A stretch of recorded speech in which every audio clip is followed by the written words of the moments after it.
The most dangerous decision I ever made wasn't a mistake. It was delegation.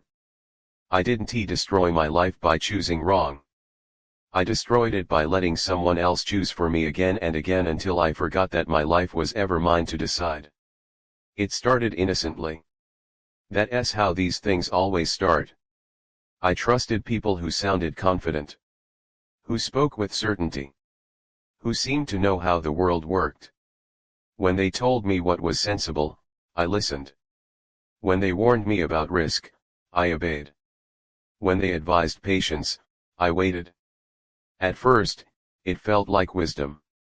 Why struggle alone when others had already figured things out? So when I was unsure, I handed my uncertainty to them. They chose the safe path. The respectable one. The version of life that made sense from the outside. And I followed. No one forced me. No one threatened me. That's the part that hurts the most. I agreed. Every major turn in my life carries someone else's fingerprints. Not because they wanted control but because I wanted relief. Relief from responsibility. Relief from fear. Relief from the possibility of regretting my own choices. I told myself that listening to others meant I was humble. That it meant I was learning. But slowly, almost imperceptibly, something shifted. I stopped asking myself what I wanted. I started asking what was expected. When people asked about my plans, I repeated answers that had been given to me. When doubts surfaced, I silenced them with borrowed logic. This is smarter. This is safer. This is how adults live. I became fluent in reasoning my way out of desire. Years passed. My life looked structured. Organized. Predictable. People praised me for being grounded. They didn't know that grounded felt a lot like buried. There's a particular loneliness that comes from living a life that doesn't argue with you. Everything fits. Everything works. Except you. I remember a moment that still returns to me in quiet hours. I was listening to someone describe me, my personality, my values, my future with complete confidence. They weren't wrong. That was the terrifying part. I realized then that I had become readable. Transparent. Predictable. Not because I knew myself but because I had stopped changing. My reactions were safe. My opinions moderated. My dreams carefully trimmed. I had outsourced my instincts. Whenever an opportunity appeared that stirred something inside me, I hesitated. And in that hesitation, someone else stepped in with advice. That's unrealistic. That's risky. That doesn't fit your life. I nodded. I didn't fight back.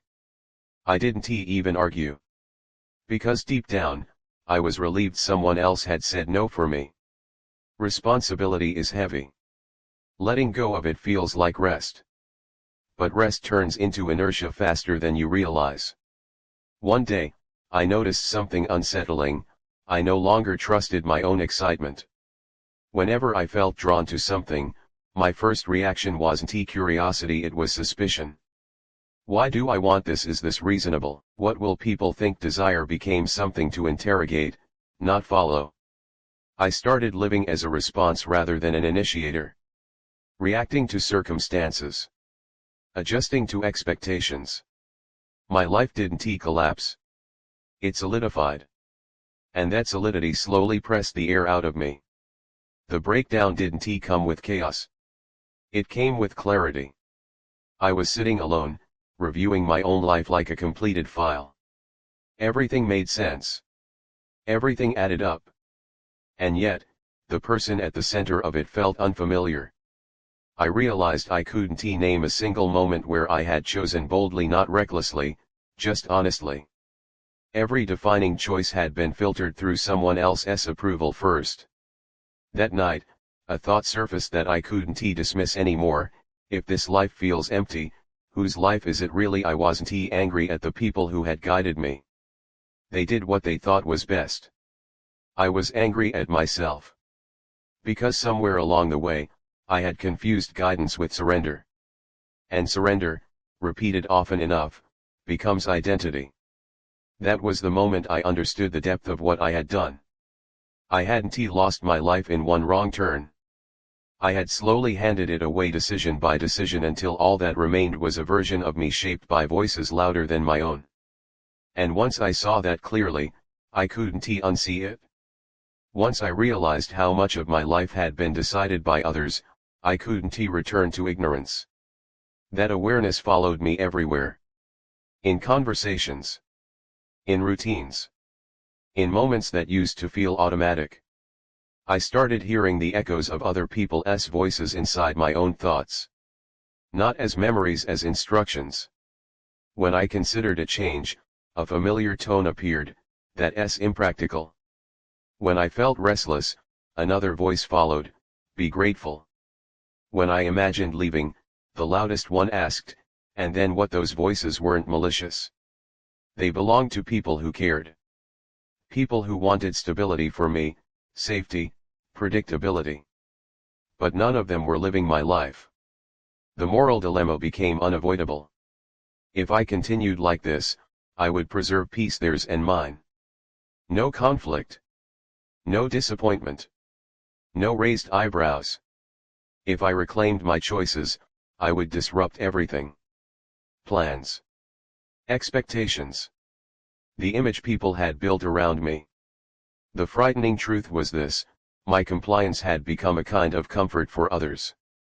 They knew who I was because I had stopped surprising them. I tested myself in small ways. I said no when I usually said yes. I hesitated before agreeing. I allowed silence instead of automatic approval. The reactions were subtle but revealing. Confusion. Mild irritation. Concern disguised as advice. You've changed, someone said. They didn't mean it as a compliment. That sentence stayed with me longer than it should have. I realized how deeply my identity had been negotiated over time. How much of my value, in the eyes of others, came from being agreeable, predictable, easy to place.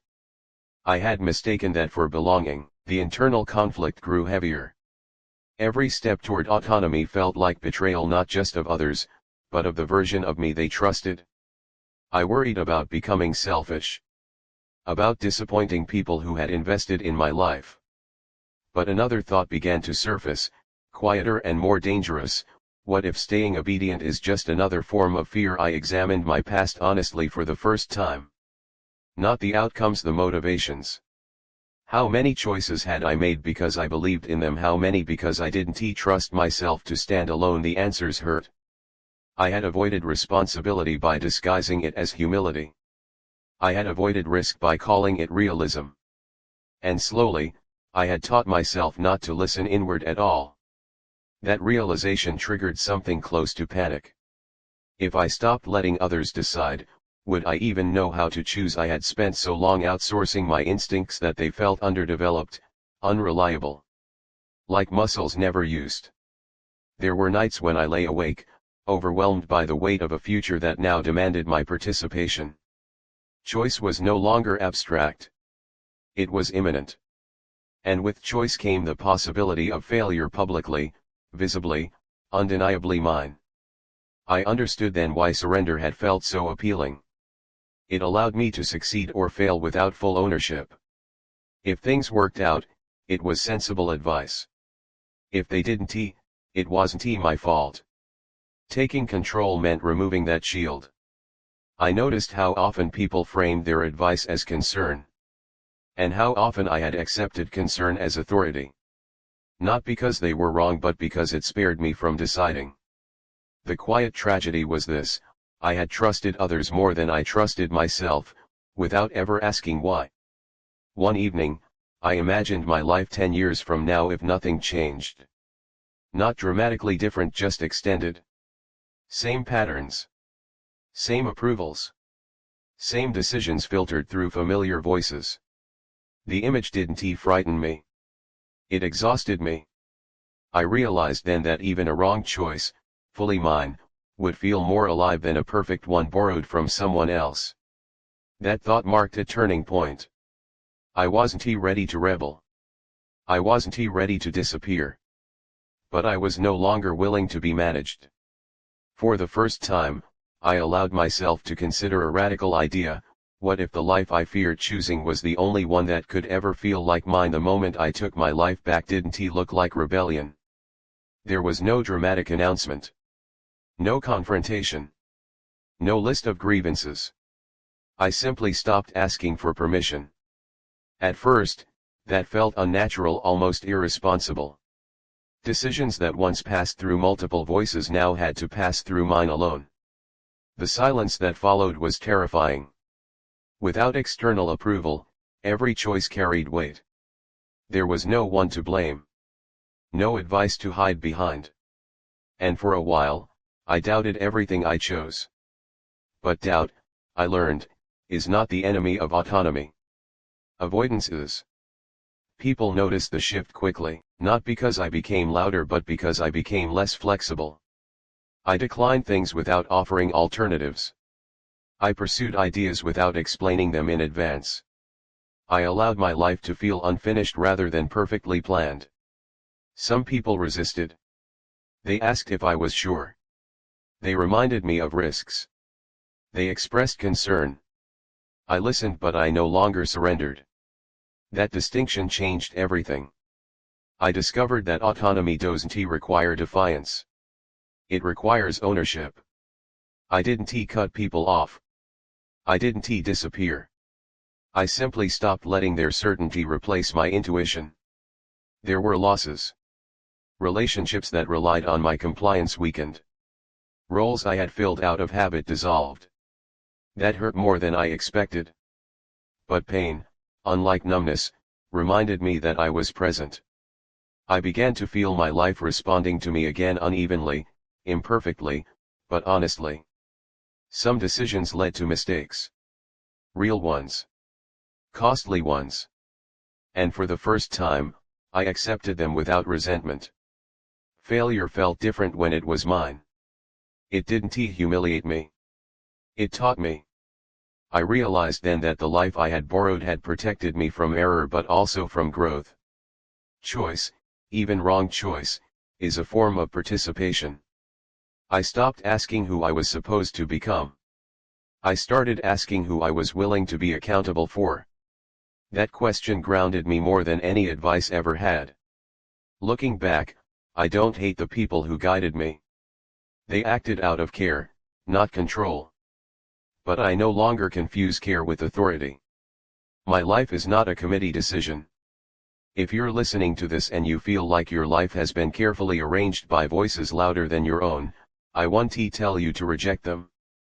But I will ask you something I wish I had asked myself sooner: whose approval are you living for? Because the cost of letting others decide isn't chaos. It's quiet disappearance. You don't vanish all at once. You fade into predictability. Into safety. Into someone everyone understands except you. I didn't reclaim my life by becoming fearless. I reclaimed it by accepting that fear is part of choosing. And choosing, truly choosing, is the only way a life becomes yours. Not perfect. Not safe. But real. And real, I've learned, is worth the risk.